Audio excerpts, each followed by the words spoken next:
check.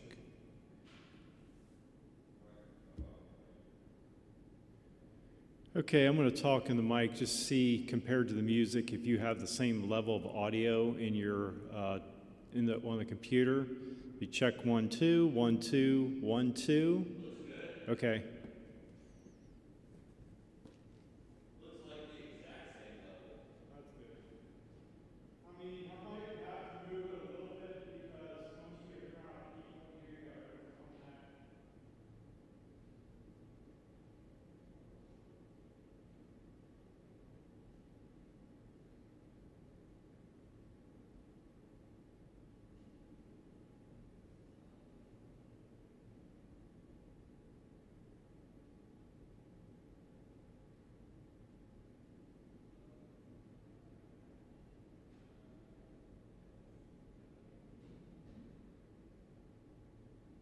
record, the back record, which I guess it's a good idea. Check, check, 1 2 1 2. Sounds about the same right there. 1 2 3. Right now, right on top of it. But we're going to do a check for video. This is audio, check for video. 1 2 3. We are in Sharp's Chapel. Check, check, check, check, check. 1 2 1 2. Check. 1 2 3 1 2. Check, check, check. 1 1. Okay. Yoo-hoo-hoo.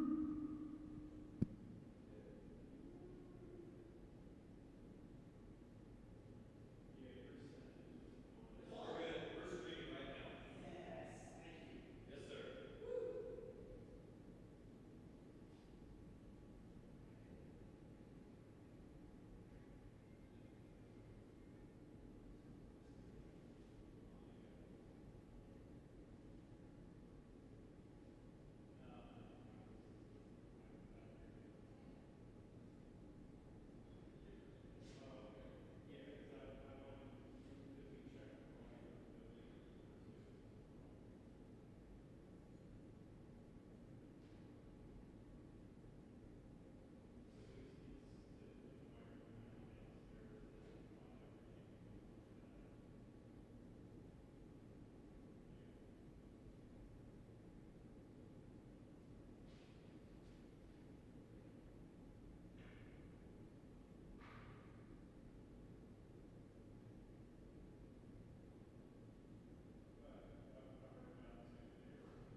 First of all, I want to say thank you for all who have gathered here today.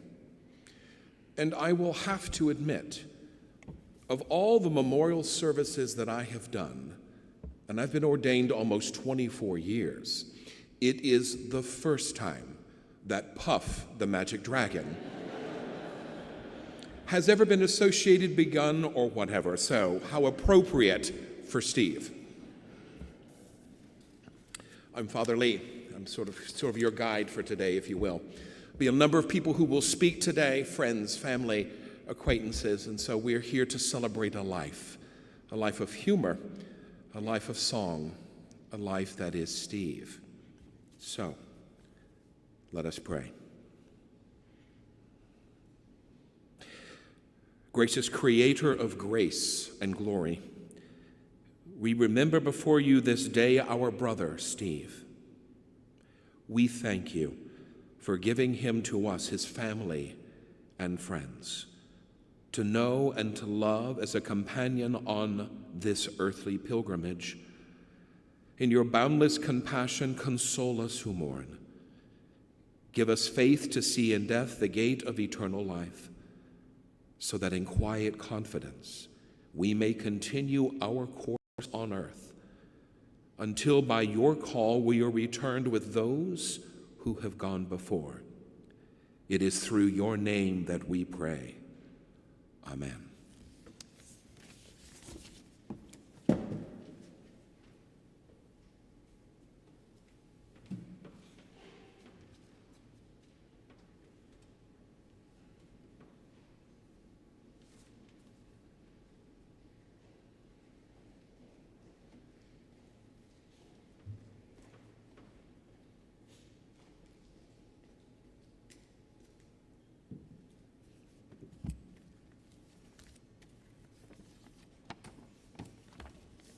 Hello, everyone.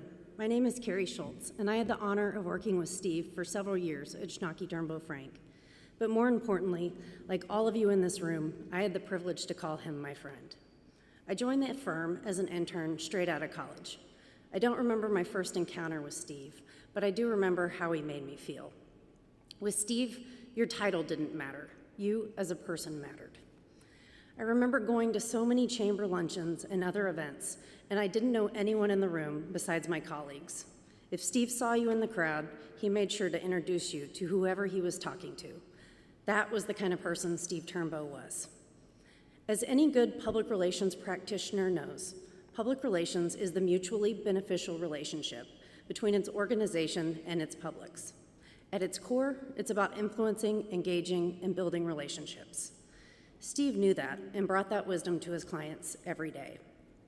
And looking back, I sort of think Steve's greatest client may have actually been himself and his relationships with all of us. Otherwise, none of us would be here today celebrating Steve Turnbo. He had an uncanny ability to make everyone feel important. Every post I read or person I talked to over the last few weeks has a Steve story. I'm sure you're thinking of your own Steve story right now. He made you feel valued, and he made you feel seen. When Nancy asked me to speak, she asked that it be a celebration and nothing sad, so I thought I would share two of my favorite Steve stories. Years ago, we got hired to represent a young cattle rustler.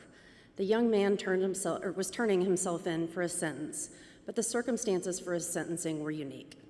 The plan was to meet our client, who happened to be friends with this young kid, on a Friday night, and then be on standby on Saturday when he turned himself in to authorities. We took off early Friday morning for Quanah, Texas, a tiny town between Wichita Falls and Amarillo.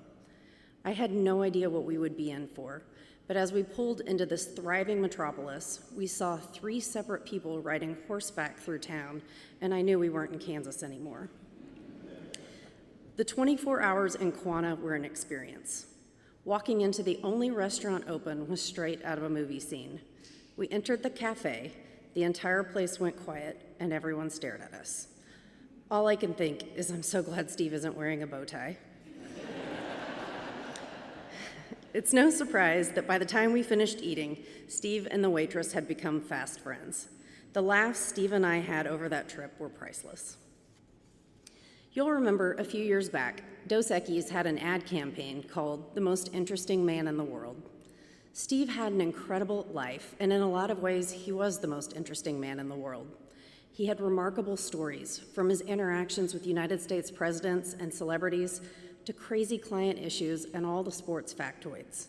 The man always had a great story to share. He had such a rich and fulfilling life with a lot of loves. Norma, his family, baseball, his work, and the University of Tulsa. One of the things he was most proud of was the public relations class he taught here at TU for 10 years. He loved teaching that class, and when the pandemic hit and the class went virtual, he was distraught as to how it would move forward. Each week he had a different guest speaker, and I was asked to guest lecture on his first Zoom class. TU had a moderator to help manage the Zoom, and Steve's role was to provide the lecture. Only Steve couldn't get Zoom to work on his laptop, so he dialed in using his cell phone. The problem is, I think he forgot the speakerphone was on and proceeded to teach the entire class like he was on the speakerphone, with the camera held right under his chin. Those poor students, we all got an up-close and personal view up Steve's nose. I told him about it later, and he just laughed, but he wasn't concerned. He was just happy to be teaching again. If you've ever been in Steve's office, it's basically a museum to a lifetime of incredible work. From his passion for social justice to his support of numerous projects to promote the city and the business sector, he truly touched so many lives and made a lasting impact on our community. Just this week, I got a push alert from CNN about an aurora-like phenomenon scientists are calling Steve. It's a rare light spectacle with sweeping purple, pink, and green lights that occurs in areas further south than the northern lights. The funny thing about this Steve is that it was given the generic name Steve at first, and several months later, it was given the formal name of Strong Thermal Emission Velocity Enhancement. When Steve is on display, energetic electrons pour into the Earth's ionosphere, which is the layer between the planet's atmosphere where atoms lose electrons due to solar and cosmic radiation. This friction creates particles that emit the beautiful glow. I think we can all agree our Steve was anything but generic. He had a grandiose personality that welcomed everyone. In reflecting on his legacy these last few weeks, I keep going back to one thing.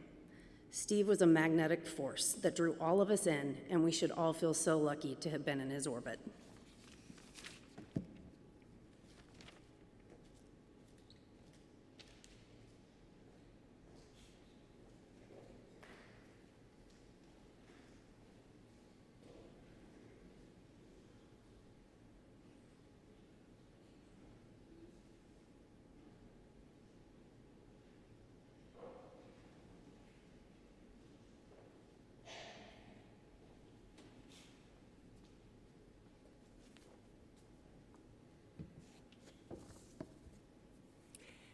Thank you all for wearing those bow ties. And even the bracelets I've seen that have little bow ties, you all have made Steve very happy. I've been thinking about what I should say to all of you today for the last few years. It's been that long since Steve first asked me if I'd speak at his funeral. He combined this request with reminding me how much he loved me and telling me that I was his best friend. He repeated this same request many times over the years. I think he knew I might chicken out because he knew how hard it would be for me to stand up here and talk to you about somebody who I love so dearly. I almost did, but I made it. What happened was I woke up last Sunday morning to hear the Trinity Episcopal Church bells ringing outside my window. The bells that would ring when Steve and Norma religiously attended church. The church where Steve pitched a story to the member of the media while in line for communion. Please, Father Lee, please forgive him. The church where we watched Steve with Jana and Nancy saying goodbye to Norma, the love of Steve's life. No doubt Steve was reminding me of the promise I had made, and I sure can't let him down now. Steve has been a force in my life since the early 1980s. I walked into an interview for a communications director position at the United Way. Little did I know I was being interviewed by a panel of 4, Steve being among them. He was serving as the United Way communications chair. And the immediate connection with him was palpable. One of the biggest PR icons in the community, who not only took this green, non-college educated gal under his wings, and he never let go, but who became my lifelong friend. I was in awe of him. He loved a good crisis and had a no-fear approach to it. No matter what the crisis, he always was ready to pick up the banner and run into the fire, grabbing a colleague to run alongside him. I remember the first crisis we worked on together, working with the United Way and the American Red Cross on Tulsa's 1984 Memorial Day flood, which had resulted in 14 fatalities. This being my first significant disaster communications assignment. I sat in Steve and Norma's dining room watching Steve work his magic, poetically hammering out a news release in no time flat. That's the day I became his mentee, just one of hundreds he adopted over the years. This was never more evident than in recent weeks with the outpouring of social media stories. The heartfelt messages of so many of you who were given a helping hand by Steve, describing where he had faith in you in a moment when you didn't have faith in yourself, lifting you up, paving the way for an opportunity, connecting you, guiding you through a crisis, making job connections, supporting your nonprofit causes, and most importantly, being your friend. Steve loved everybody. He was generous in his love for all of us. And believe me, I know Steve had many best friends. I was just honored to be one of them. I know he wanted us to think we were his only best friend. It's like when he hired me in 2000 as president, COO, and his successor, all promised on a sheet of paper that he slid across his desk to me. He said I was his first choice for the job. Many of you know the real story. This story lasted for a few years until one day, Jim East told me that Steve had offered him the job first, which I have to say I am so grateful that Jim declined. This became a running joke between us over the years as Steve continued to sheepishly float the idea that I was his first choice, hoping I had forgotten the truth. When Chuck Schnocky and Steve merged their practices, which was actually 41 years ago yesterday, it was magical. Chuck, the inside guy, communications strategist extraordinaire, and Steve, the highly relational PR practitioner who had a driving thirst for the public, the media, community engagement, and for people from all walks of life. Steve wanted to know you, your story, and he wanted to be able to help you. That really fed his soul. Chuck both admired and was humored by Steve's craving for people and events. If someone died, Steve was there. He'd scour the obits looking for people that he knew. Chuck said Steve never met a funeral he didn't like. He wanted to pay his respects and work the room and was eager to report to anyone he saw that day whose funeral he had attended, especially the muckety-mucks. His words, not mine. I remember attending Steve's dad's funeral and was amazed to find him at the front door, greeting everyone as they came in with a big smile on his face. I was amazed. So it was no surprise a few weeks ago when I was checking Steve's messages on his phone to read to him that a Tulsa World alert popped up with the latest obits. The Bowtie Man loved many things. To quote Steve, he never met a meal he didn't like. Red meat and hooch, Jamil's being a favorite. He loved Peter, Paul, and Mary. Time and time again, when trying to entice an intern, account coordinator, or account executive to drive him to Oak City, as he called it, for a meeting, he dangled the carrot of playing his favorite Peter, Paul, and Mary songs for them, including Puff the Magic Dragon. And I know they were all wondering, who's Peter, Paul, and Mary? But somehow it always worked. He loved the Tulsa world and Tulsa people and would keep them on display in his office and in his home, stacks and stacks of them. It was no surprise a few weeks ago that he gave one of his caregivers an assignment to sit down and read the Tulsa World and to report back on what she had learned. And she did it, by the way. Our downtown office location was intentional, a block from the Tulsa World, as Steve was practically a daily fixture in the World newsroom, where everyone knew his name, there with a client in hand, pitching a story or attending an ed board meeting to discuss a pressing issue.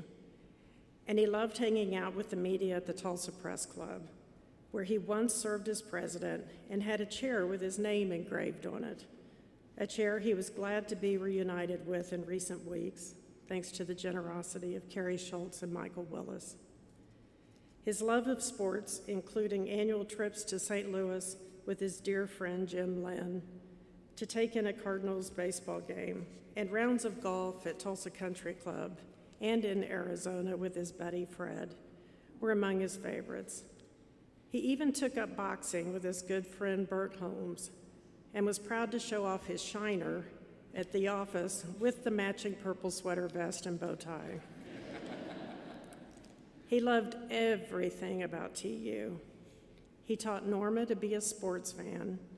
They were season ticket holders for all of the TU men's and women's games, equal opportunity sports fans. Occasionally traveling with the team to a game was a highlight. He remembered all the scores and plays from the games from his tenure as the TU Sports Information Director, which always amazed me. The love of TU sports was in his blood. He loved being an adjunct professor, providing media training for the athletes, being a TU trustee, and he was most proud of the numerous honors and awards TU provided him over the years, which meant everything to him. He loved the university so much that while in Hawaii on a chamber trip, he got a TU tattoo on his arm that matched his TU ring. This was at 11 o'clock in the morning, by the way. No hooch involved. Norma was with him, and she made sure that she had equal billing, requiring a tattoo with her name on the other arm. Now that is love. And he loved TU so much that his wish was to have his service here in Sharp Chapel. I just wish you could have seen his memorial photo on the Skelly Stadium Jumbotron on game day after his passing. President Carson, TU trustees, and the entire TU family, we are all so grateful to the University of Tulsa for all you have done for Steve over the many years and today. Steve's TU experiences and community were a highlight in his life, and we thank you. Steve was passionate about equity and inclusion. I appreciated what former Principal Chief Gray of Osage Nation recently wrote online about Steve, stating that Steve was working with the tribal nations before it was popular or as lucrative, and that Steve used his incredible talent to remove Indian mascots in the 90s. And this was so true. Steve, the tough athlete from Bache, Oklahoma, carried the torch for equity and inclusion long before it was popular to do so. He influenced all of us and opened our eyes to what our individual responsibilities are to make sure that all people are treated equally and with respect. And he inspired the work our firm has been doing for years, supporting DEI initiatives. He loved heroes as much as he loved the underdogs. He wanted everyone to have a fair shake. This is what made him so good at his craft. He wanted people's stories to be told fairly and with transparency. The word spin was not in his vocabulary. He loved the PR profession and was so proud of the firm that bears his name. He was proud of his Schnocky Turnbo Frank family, every member of the staff, interns, and associates, those who are with us now and those who have passed through the firm's doors throughout the years. We all loved our time with him, his war stories, his counsel, even the 4:55 p.m. calls to the office to just checking in reality, trying to find out who was still at the office. He was in love with Norma, who he had scoped out years earlier in the downtown Hallmark store where she worked, the woman who would change his life, who he would come to depend on more than he even realized, and who was, by the way, the CEO of their household. When Norma's voice silenced at the hand of vascular dementia, Steve started to as well, having lost the love of his life. And he loved their children, John, Jana, and Nancy, and would live for their visits to Tulsa and was so proud of their accomplishments. And as humble as he could be, I'm telling you, he absolutely loved being referred to as Mr. Tulsa and was excited to be the proud recipient of Mayor Bynum's Key to the City. I had the honor of spending the last couple of weeks of Steve's life camped out by his side alongside his loving sister, Mary Sue. He was generous with his expressions of love and repeatedly told us that he was the luckiest guy in the world.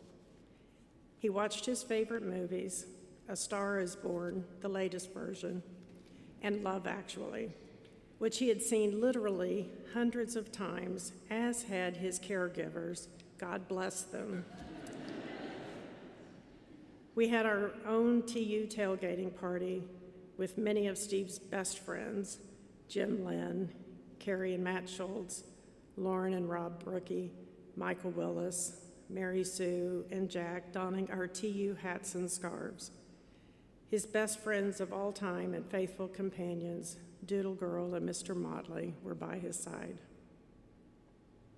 I want to thank the Monroe and Hospice of Green Country staff and countless caregivers who took such great care of Steve, not to mention all the friends, clients, and our beloved Shnaki Turnbo Frank family. Sorry, that's gonna get to me.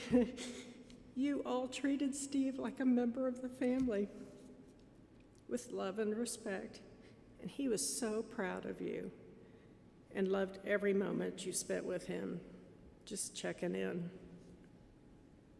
And thanks to all of you for being here today to honor the best friend, Steve Turnbo.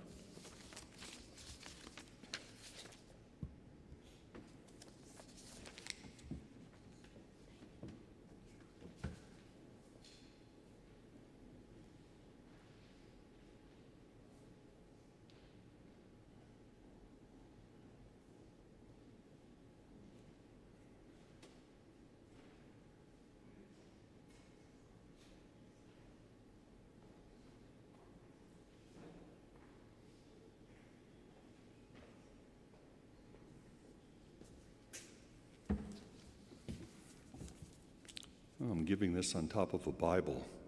I hope I don't burn.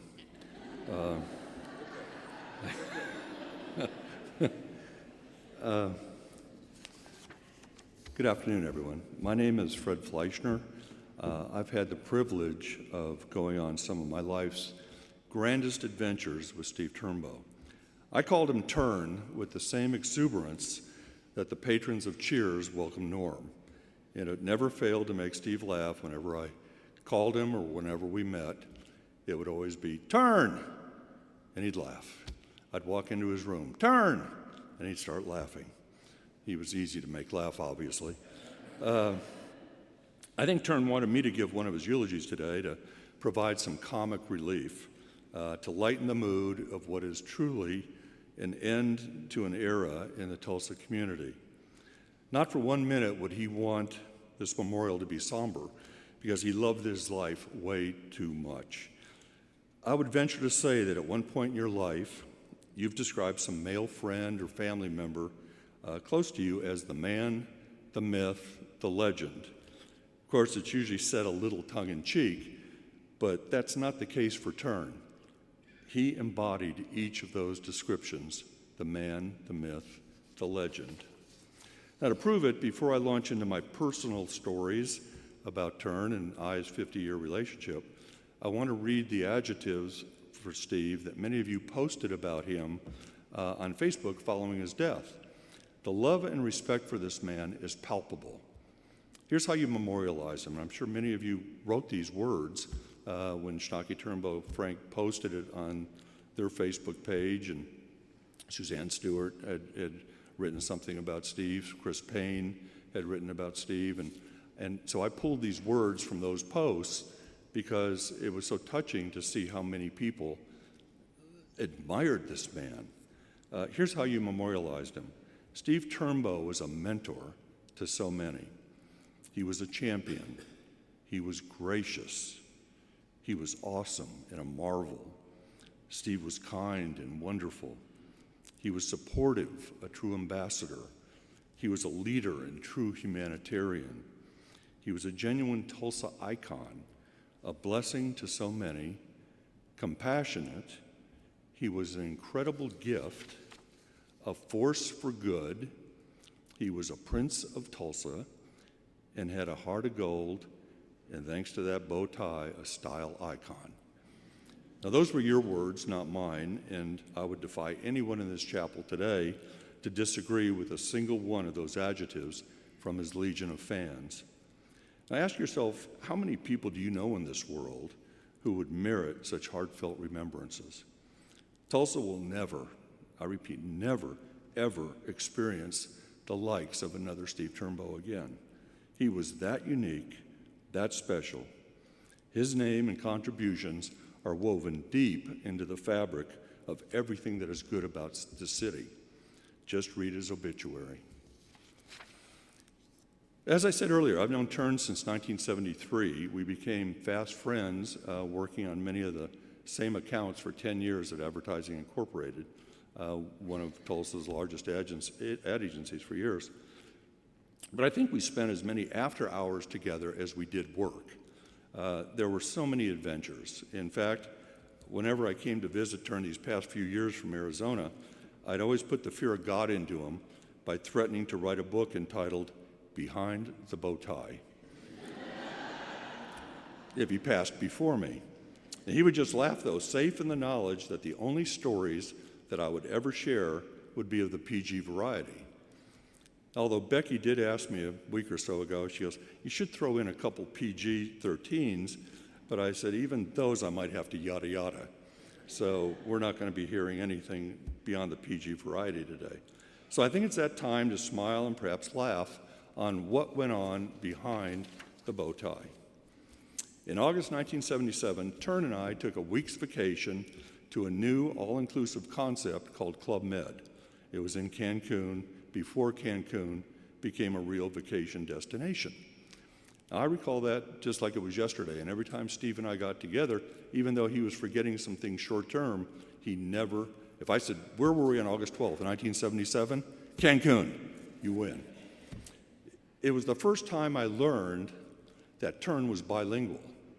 Now, you may not have even known that fact either.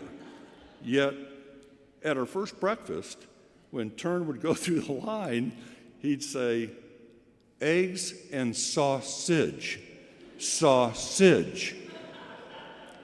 Now, during the entire week there, he thought that if he could break English down very slowly in syllables, it would automatically translate into Spanish.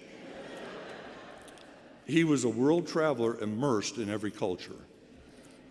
Now, Club Med was a singles club, and again, we wanted to fit into this culture. And, you know, I was 27, he was 31, and so we felt we should dress the part. So we went into Cancun downtown, which was very, very rough at that point, and each of us bought a good, bad, and ugly leather Clint Eastwood hat and accessorized it with a couple of shark's tooth necklaces. Now, we were such a hit at that disco that night, I can't even tell you. We even wore them back on the plane to Tulsa, so there was no bow tie packed in a suitcase that week. And since the disco never opened until midnight, we had very few early evenings, but always had a windsurfing lesson at 9 o'clock the next morning. Well, coffee and Advil doesn't kick in that fast. And after 6 days of lessons, not once did the instructor ever feel good enough to let us loose from the anchors. We windsurfed in place for 6 straight days. And then there was a year that Orville Wright, the junior high here in town off of Peoria, 8th grade football team was without a football coach. Well, one of the boys' dads begged me to take the job, but I couldn't do it alone, so I'd call, who else would I call? Turn. He's my best friend. So I called Turn and I said, look, let's do this. I'll take the offense, you take the defense. It was just the two of us coaching 35 boys. Now here's where the story gets really twisted. Neither Turn or I even played high school football. So what were we doing there? But we loved the game, and we thought, oh, what the heck? We're young. We have nothing else to do. Let's do it. So we went to the library, and we checked out a couple Sports Illustrated books on how to coach offense and how to coach defense. Now, he kept the defense very, very simple. It had only 2 formations. The entire game was 2 formations. They'd look to him on the sideline, and if the ball was between the 20-yard lines, he'd open his fist, and that was 1 formation. If they were in the red zone, if we were playing in the red zone against somebody, they'd look to Steve. What do we do now? This. He'd close his fist. That was it, the 2 defensive formations that we had. They were minute, but Steve felt like he knew what he was doing by doing this. So I'm sure you're hanging on the edge of your seat going, oh my gosh, it doesn't sound like it's going to have a good turnout. How did you guys do that year? Well, I'm sorry to say we went 0-9-1. We were not asked back. There was no buyout on our contract. And I don't think if you go to Orville Wright today, you'll find any record of Steve or I ever coaching. Turn, Bill Hinkle, and I always made some crazy 3-day golf junkets to Vegas over the years, and we always gambled downtown on Fremont Street. Turn loved Fremont Street. It was like a carnival every day. And it was also the only place that we could find a $5 blackjack table. You know, for 3 guys who did pretty good in the advertising business, we didn't want to spend more than $5 on a hand of blackjack. There's no other way to say this. We were the 3 stooges when it came to playing blackjack. We were god-awful. It got so ludicrous at one point that one of the dealers at Binion's couldn't help herself, leaned over to us after we all busted, and said, "Are you 3 complete idiots?" And I thought, well, you know what? At least I'm in really good company. Bill Hinkle, Steve Turnbo, Fred Fleischner, hey, we're all idiots. And over the last couple of years, that's all we called each other. You know, many times over the years, too, we'd go out to dinner with Turn and Norma, and afterwards we'd go back to his house to watch a game, because there's always a game on. And I don't know if you noticed, but Turn didn't really warm up to change really well. And whenever we watched sports at his house, it was on a 32-inch television. 32-inch television. I mean, I know he got paid at Schnocky Turnbo, Frank, but he had this 32-inch television and this big TV cabinet, and it's just a little TV, and you could barely see who was competing. And so I shamed him into coming into the 21st century and buying a big screen TV. He was elated after it was installed. But here's the thing about Turn that you may not know, and I'm sure Schnocky Turnbo Frank will attest to this. Of all the responsibilities that Turn ever had at Schnocky Turnbo, IT was not one of them. I seriously doubt in my 50 years of business in Tulsa, I've ever come across anyone as technically challenged as Turn. He now had a big screen TV and a Cox remote, but teaching him how to get from basic cable to Netflix and back was never going to happen. Even though I think Carrie wrote instructions, I wrote instructions, but that thing just wouldn't work.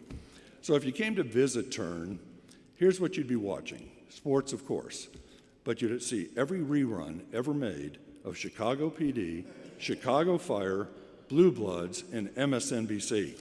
That was it. Millions of dollars worth of content on television, but those are the shows you were going to see. And if you ever reached out to him on his Facebook page, don't feel bad if he never responded. Social media was not in his wheelhouse. For him, it was the ink on his hands from the Tulsa world that got him going. It was the ink. He had to feel and see the ink. Digital, are you kidding? There was no way he went digital. He loved so many things in his life and in this community, and if he loved it, you couldn't have a more devoted fan. The love of his life, as was mentioned by Becky so beautifully, his adoring wife, Norma. During COVID, when he couldn't visit her in person, he would stand outside her window daily at St. Simeon's just so they could see each other. And when he couldn't do that, there was always the 10:30 a.m. phone call. Always. A call he never once missed. Let me repeat that. No matter where he was, what he was doing, he never missed that 10:30 phone call. She was always his priority. University of Tulsa, I think until his last breath, he was still in awe that TU actually gave him a scholarship to play baseball for Gene Shell and walk away from here with a top-notch education. And did you know that he taught PR at TU for 10 years and always donated his salary back to the General Scholarship Fund for TU? That was Turn. He gave back. He loved what the city and the school, the university had done for him, but he wanted to give back. He loved the Broadway play The Jersey Boys. He saw it 5 times in Tulsa, New York, Las Vegas. I was with him a couple of those times, and it gave him such unmitigated joy. He and I loved going to Eddie's Steakhouse on 31st and Harvard. After every dinner there, the highlight was going back to the kitchen to give our compliments to the chef, Eddie Joe Elias, always dressed in his white tank top t-shirt and chewing on an unlit cigar. For Steve and I, it was dinner and a show. So these past few years after Turn moved into Montreux, whenever I'd come to Tulsa to visit from Arizona, I'd go see him and ask, well, what do you want to do today? Let's go to lunch, what else? And he goes, the answer was always the same. He goes, let's take a drive. And the route was always the same as well. We'd start at TU, we drive around there, then we go by his old family house at 14th and Harvard. Then it was off to downtown, driving by Schnocky, Turnbo, Frank offices. And then we'd finish with a drive down Riverside Drive, past the gathering place, marveling at just how beautiful Tulsa had grown.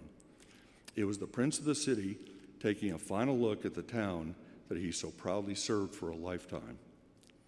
My dad told me once when I was a boy, and I never forgot it, that I would have a good life if I could count on one hand 5 really great friends. Friends who were loyal, made me better by the association of being with them. And by every true measure of friendship, Turn has been one of those friends on my hand for 50 years. I started this with some of your words, but I now want to use some of my own words to describe my friendship with Turn. He was my confidant. I trusted him implicitly. He had an inherent kindness that drew me to him like a magnet. He was loyal in every sense of the word. He always had my back. He was an extraordinary wingman on more than one occasion. He had a comedian's sense of humor, one of the funniest people I've ever known. And he was so very humble, always questioning why everyone was giving him so many awards and accolades. And he was righteous. God, he was righteous. He was always on the right side of everything Tulsa was doing, every bond, anything that he committed to. He was the inclusivity, everything, all the boards he was on. He was a righteous, righteous man. And proudly, he was one of my very best friends for 50 years.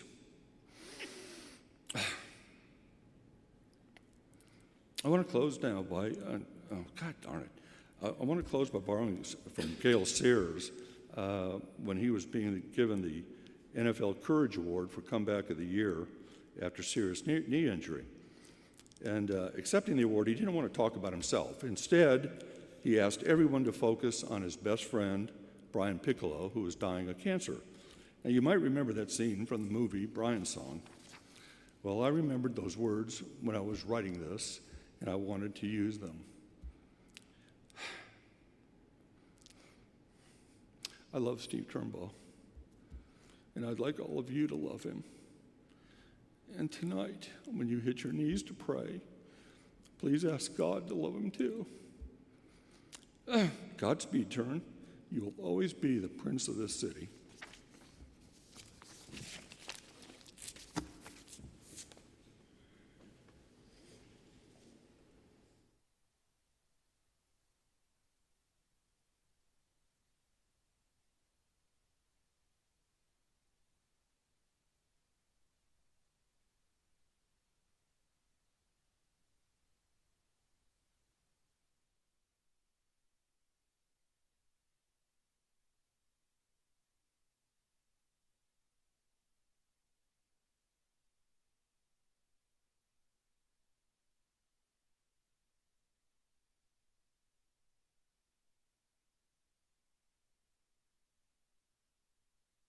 Just been there for so many organizations, so many people.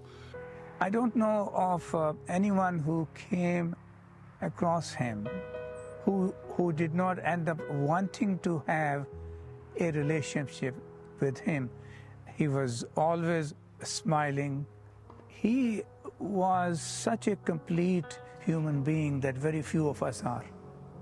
He always, I'm not going to lie, he always put his client first, which he should have done. But it was always a great conversation with Steve when something was newsworthy. He always handled crises very well. And I think news organizations, and especially ours, always felt that he was honest with us. Well, I think what really interested Steve in the work that we were doing at the John Hope Franklin Center was it was centered around racial injustice, rectifying the ills of our society. So Steve wanted to contribute to that. He would call and say, got somebody I want you to meet. Can you go to lunch? And he'd introduce me to some media personality or a corporate leader, someone at the University of Tulsa, which he loved so much. Oh, he is Mr. Tulsa. I mean, look at what TU, he contributed greatly to TU, and he's been honored as one of their outstanding alums. I mean, he's done so much, but not just for TU, but for all of our other universities and colleges right in this area. The University of Tulsa, founded in 1894, has been a real mainstay of the community. When I'm in New York, Chicago, or LA, and someone says, tell me about Tulsa in 90 seconds, I usually say there are three things in Tulsa that I consider world class. One is Gilcrease Museum. Second is Southern Hills Golf Course. And the third is the University of Tulsa School of Petroleum Engineering. And so that's sort of how I lead in about Tulsa. So Steve really taught me the value of relationships and how at the core of everything we do is getting to know people as individuals. And one of the things that I've always loved and appreciated about Steve is it didn't matter who you were or what level you were at in an organization, he wanted you to meet whoever he was standing next to. And he was really great when I was an intern about introducing me to a CEO of a company or some sort of legendary PR person. He just wanted everyone to know everyone. He was an ardent opponent of bias, bigotry, and racism. He stood up anytime there was any incident where somebody was being treated as a lesser human being. Steve was instrumental in helping us sell the Vision 2025 package. And as we all know, our downtown is absolutely transformed.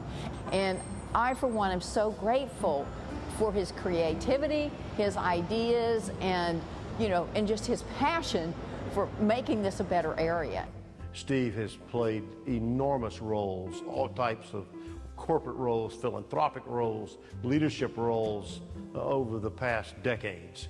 And he's done it with such class, such dignity, such integrity, and he's been such an amazing champion. His style, his class, his charisma, his charm, an amazing individual. It'd be even more difficult for me to talk about how many things he's done in the community that have left will leave a lasting legacy on Tulsa. I mean, you think about almost every higher education institution in Tulsa, he's played a key role, whether it's on a volunteer basis or whether it was from a professional standpoint. One, we need quality education.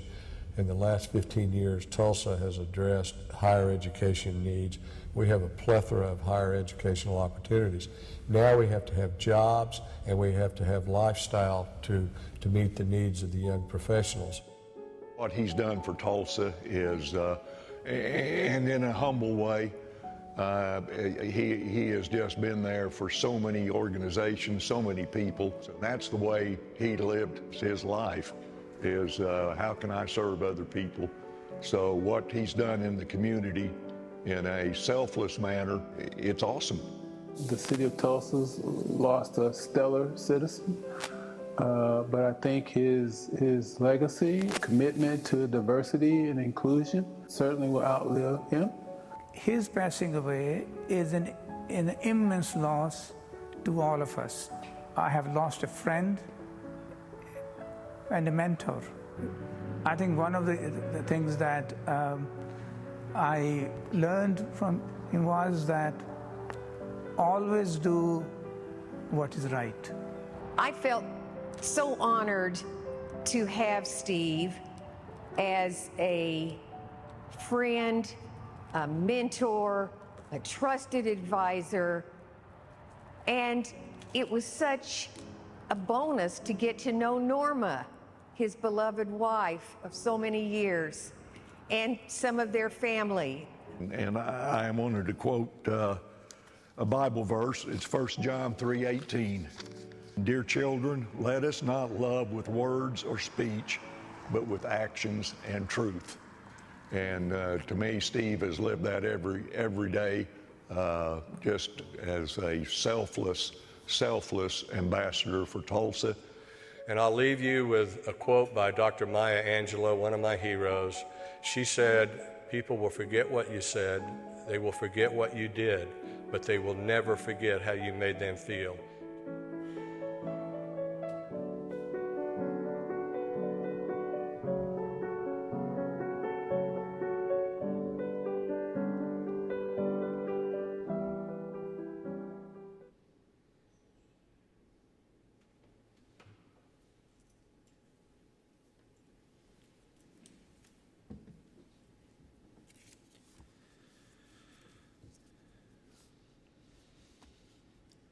Death is nothing at all. It does not count. I have only slipped away into the next room. Nothing has happened. Everything remains exactly as it was. I am I, and you are you. And the old life that we lived so fondly together is untouched, unchanged. Whatever we were to each other, that we still are. Call me by the old familiar name. Speak of me in the easy way which you always used. Put no difference into your tone. Wear no forced air of solemnity or sorrow. Laugh as we always laughed at the little jokes that we enjoyed together. Play, smile, think of me. Pray for me. Let my name be ever the household world that it always was. Let it be spoken without effort, without the ghost of a shadow upon it. Life means all that it ever meant. It is the same as it ever was. There is absolute and unbroken continuity. What is this death but a negligible accident? Why should I be out of mind because I am out of sight? I am but waiting for you for an interval, somewhere very near, just around the corner. All is well. Nothing is hurt, nothing is lost. One brief moment, and all will be as it was before. How shall we laugh at the trouble of parting when we meet again? Let us pray.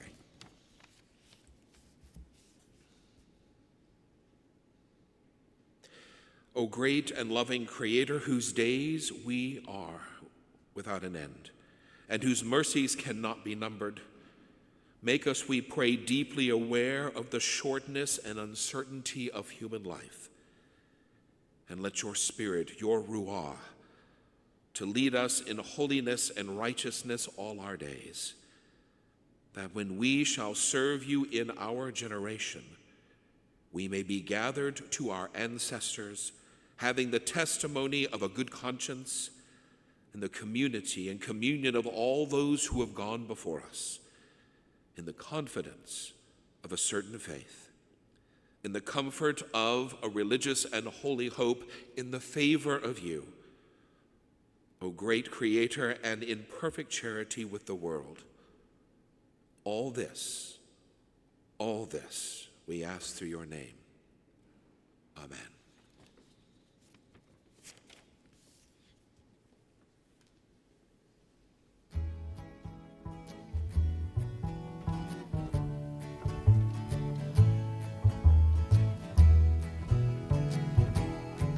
All my bags are packed, I'm ready to go. I'm standing here outside your door. I hate to wake you up to say goodbye, but the dawn is breaking, it's early morn. Taxi's waiting, he's blowing his horn. Already I'm so lonesome.